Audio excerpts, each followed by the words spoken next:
मैं हूँ आरजे तनु। आइए सुनते हैं मेरी आज की कहानी, ख्वाहिशें।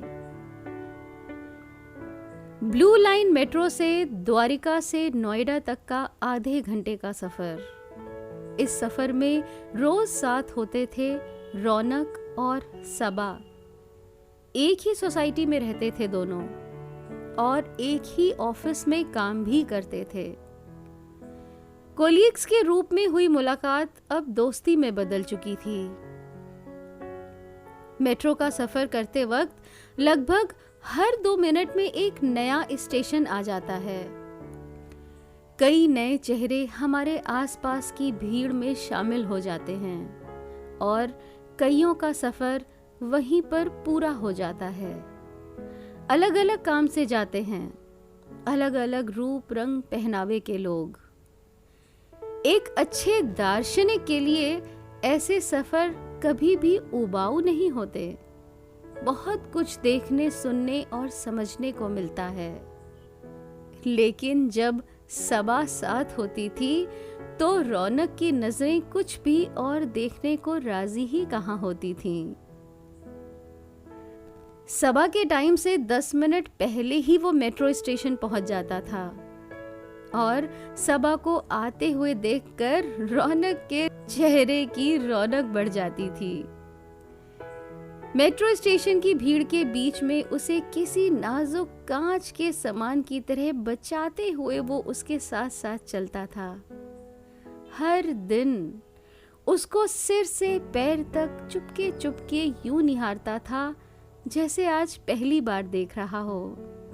हर दिन वो उसे पहले से ज्यादा खूबसूरत लगती थी। असल में खूबसूरती किसी इंसान में नहीं होती, बल्कि वो देखने वालों की नजरों में होती है। जब हम किसी से प्यार करते हैं तो उसका हर सलीका, हर अंदाज, नैन नक्श, बोलना, चलना, सब कुछ हमें बाकी सब से एकदम अलग लगता है। उसकी हर पसंद सही लगती है। उसकी नापसंद पे उसको प्यार करने वालों को भी गुस्सा आता है। जी करता है कुछ ऐसा करें कि वो थोड़ा और निखर जाए, उसकी हंसी खिलखिलाहट में बदल जाए, उसकी चाल कुछ और मस्तानी हो जाए, उसको हमारे साथ पर गुमान हो। रौनक भी खुद को सबा की नजरों में एक ऐसा दोस्त साबित करने के जतन में लगा रहता था जिसके साथ होने से वो खुद को सुरक्षित महसूस कर सके, जिसकी नजरों से वो खुद को देखे तो उसे खुद से प्यार हो जाए। जब वो साथ हो तो दिल करे वक्त यहीं ठहर जाए। रोज की तरह उस दिन भी वो मेट्रो स्टेशन के बाहर समय से पहले पहुंचकर सबा का इंतजार कर रहा था। जैसे ही वो सामने से आती दिखी, हाथ वेव करके उसे इशारा किया। उसने भी पलटकर चेहरे पर पूरी चौड़ी स्माइल के साथ हाथ हिला दिया। तेजी से उसकी तरफ चलते हुए आई और फिर दोनों कदम मिलाकर ट्रेन की तरफ चल दिए। उसके करीब आते ही रौनक ने झुककर उसके कान में कहा, आह क्या खुशबू, लुकिंग ब्यूटीफुल। सबा ने उसको कोहनी मारते हुए कहा, रोज ऐसे ही ऑफिस जाती हूँ, ये कपड़े भी कितनी बार पहन चुकी हूँ। तुमको तो बस हर वक्त फ्लर्ट करने का बहाना चाहिए, तुम लड़के भी ना। तीसरे स्टेशन पर कुछ एंटी सोशल टाइप लड़के मेट्रो में चढ़े। रौनक तुरंत उठकर सबा को कोने की तरफ खिसकने को कहकर खुद खाली सीट की तरफ बैठ गया। सबा मुस्कुराकर खिसक गई। उस दिन वो कुछ भी नहीं बोली। वो कई बार रौनक को समझा चुकी थी कि उसे इतना ओवर प्रोटेक्टिव होने की जरूरत नहीं है। मैं पढ़ी लिखी वर्किंग लड़की हूँ, मुझे इस तरीके के लोगों और सिचुएशंस को हैंडल करना आता है। जवाब में रौनक कहता, जानता हूं, पर मेरे साथ रहते तुम्हें कुछ मैनेज करने की जरूरत नहीं है।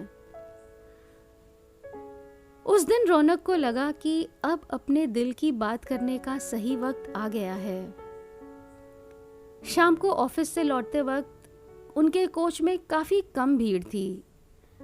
अपने आसपास किसी को ना देखकर रौनक ने सबा से कहा, Saba, I love you, will you marry me? Saba ने बगल में सीट पर रखे हुए उसके हाथ पर अपना हाथ रखकर कहा, रौनक, मुझे भी तुम बहुत अच्छे लगते हो, लेकिन मैं इमोशनल होकर कोई फैसला नहीं लूंगी। हम अलग धर्म के हैं, समाज हमें खुशी खुशी एक्सेप्ट नहीं करेगा। हम इन चीजों में ही उलझे रह जाएंगे। सुकून की जिंदगी हमें कभी नसीब नहीं होगी। मैं इस बात के लिए कभी तैयार नहीं हो सकती। लेकिन रौनक ने कुछ कहना चाहा, पर सबा ने उसका हाथ दबाकर रोक दिया। बस रौनक, अब इस बारे में हम और कोई बात नहीं करेंगे। ये नहीं हो सकता। रौनक ने गुस्से में उसके हाथ के नीचे से अपनी हथेली खींचकर बाहर निकाल ली। तब तक उनका स्टेशन भी आ गया था। रौनक बिना सबा का इंतजार किए आगे बढ़कर पहले चला गया। उनके बीच तो कभी भी प्यार का इकरार हुआ ही नहीं था। रौनक ने अकेले ही अपने मन में अपने दोनों की ऐसी छवि बना ली थी कि अब उसे लग रहा था कि मानो सबा ने उसे धोखा दिया हो। उस दिन शाम को रौनक अपने माँ पापा से बोला, आप लोग मुझसे शादी के लिए हाँ करने को कह रहे थे ना, मैं तैयार हूं। माँ की तो खुशी का ठिकाना ही नहीं रहा। न जाने कब से किन किन रिश्तेदारों से कहकर उन्होंने ढेर सारी लड़कियों के रिश्ते मंगवा के रखे थे। उन्होंने तो अपनी बहू के लिए जेवर तक बनवा लिए थे। फर्स्ट फ्लोर पर एक नया कमरा और उसमें सारे लेटेस्ट टेक्नोलॉजी और डिजाइन्स वाले सामान। आखिर रौनक उनका इकलौता बेटा था। ढेरों हसरतें, ढेरों ख्वाहिशें पाल रखी थीं उन्होंने अपने बेटे की शादी के लिए। बोली, रुको, बहुत सारे रिश्ते आए हैं तुम्हारे लिए। मैं अभी तुमको वो सारी फोटो दिखाती हूँ। तुम्हें जो पसंद हो उससे तुम्हारी मुलाकात तय करती हूँ। माँ उठकर अलमारी से फोटोज निकालने के लिए जाने लगी तो रौनक ने उन्हें रोककर कहा, मुझे नहीं देखनी है फोटो। आप जो पसंद करेंगी मैं उसी से शादी कर लूंगा। माँ पलटी और मुस्कुरा कर बोली, तुम चिंता मत करना रौनक, मैं तुम्हारे लिए ऐसी लड़की पसंद करूंगी जो इस घर के लिए और तुम्हारे लिए एकदम सही हो। बहुत जल्दी ही माँ पापा ने सारी बातें भी फिक्स कर दी। रौनक लड़की देखने भी नहीं गया। रौनक और सबा अब भी उसी मेट्रो से रोज ऑफिस जाते थे, लेकिन अब रौनक अलग कोच में चला जाता था। बहुत जल्द ही रौनक की शादी की डेट भी करीब आ गई और कार्ड्स भी छप गए। रौनक ने कुछ कार्ड्स ऑफिस में देने के नाम पर अपने बैग में रख लिए और पहला कार्ड उसने सबा को दिया। न जाने क्यों अब भी उसके मन में कहीं न कहीं आस थी, सबा एक बार बोल भर दे कि वो भी उससे प्यार करती है, उससे शादी करने के लिए तैयार है। वो सारी बातें बदल देगा, मना लेगा माँ पापा को ये शादी कैंसिल करके सबा से शादी करने के लिए। उसके घर वालों को भी मनाने के लिए सारी शर्तें मान लेगा। लेकिन सबा ने सिर्फ इतना कहा, Congratulations, I am very happy for you. May God bless you both. Have a happy married life. आखिरकार रौनक की शादी का दिन भी आ गया। वो दूल्हा बनकर गया और माँ पापा की पसंद से एक छोटे शहर की सीधी साधी लड़की रेखा को अपनी दुल्हन बनाकर अपने घर ले आया। बहुत प्यारी थी रेखा। नई नवेली दुल्हन के रूप में एकदम सजी धजी गुड़िया सी लगती थी। बड़ी मुश्किल से भारी भारी साड़ियां संभाल कर और ऊपर से भरी भरी चूड़ियां और मोटी सी पाजेब पूरे घर में खनखनाती, छमछमाती, सुबह से शाम तक पूरे जतन से, पूरे मन से, पूरे प्यार से अपनी नई नई गृहस्थी को संवारने में, संभालने में लगी रहती।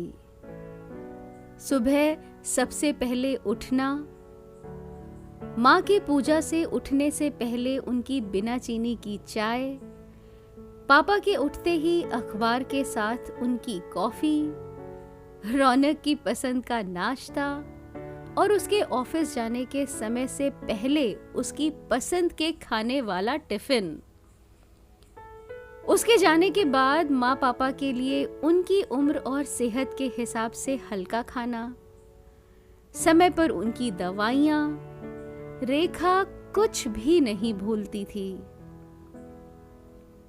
खुद भी खुश रहती थी और सबको खुश रखने की कोशिश करती थी। लेकिन रौनक की कल्पना वाली जीवन साथी से तो वो कोसों दूर थी। उसे तो मॉडर्न, एजुकेटेड और इंडिपेंडेंट सबा पसंद थी। कुछ दिन सबा से खिंचा खिंचा रहने के बाद वो फिर अपने मन की बातें उसी से करने लगा। सबा, मैंने रेखा से शादी करके बहुत गलती कर दी। कुछ नहीं आता है उसे, ना स्टाइलिश कपड़े पहनना, ना इंग्लिश बोलना। वो तो इस हाईटेक शहर में कहीं साथ लेकर आने जाने लायक भी नहीं है। मैं नहीं निभा पाऊंगा उसके साथ, ज्यादा दिन नहीं चला पाऊंगा ये रिश्ता। सबा समझाती, उसे समय दो, सिखाओ, अपने साथ बाहर लेकर आओ जाओ। वो जैसी भी है उसमें उसका क्या कसूर। वो तो पूरी तरह से तुम्हारे और तुम्हारे माता पिता के प्रति समर्पित है। बिना गलती के तुम उसके साथ ऐसा नहीं कर सकते। और फिर तुम्हारे माता पिता ने ये रिश्ता तय किया है, टूट गया तो वो उस समाज में किस मुंह के साथ रहेंगे। पर रौनक तो हमेशा से जिद्दी था। हमेशा तुनक कर फैसले लेना उसकी आदत थी। जो एक बार ठान ले तो फिर किसी की भी सुनने को तैयार नहीं होता था। आखिर एक दिन उसने रेखा से साफ साफ कह दिया कि वो अब उसके साथ और नहीं रह सकता। वो उसकी नहीं, उसके माता पिता की पसंद है। इतना कहकर उसने पलटकर रेखा की तरफ देखा भी नहीं और ऑफिस के लिए निकल गया। रेखा के तो समझ में ही नहीं आया कि उसके साथ ऐसा क्यों हो रहा है। उस दिन एक बार फिर रौनक समय से पहले मेट्रो स्टेशन के बाहर खड़ा था, सबा का इंतजार करते हुए।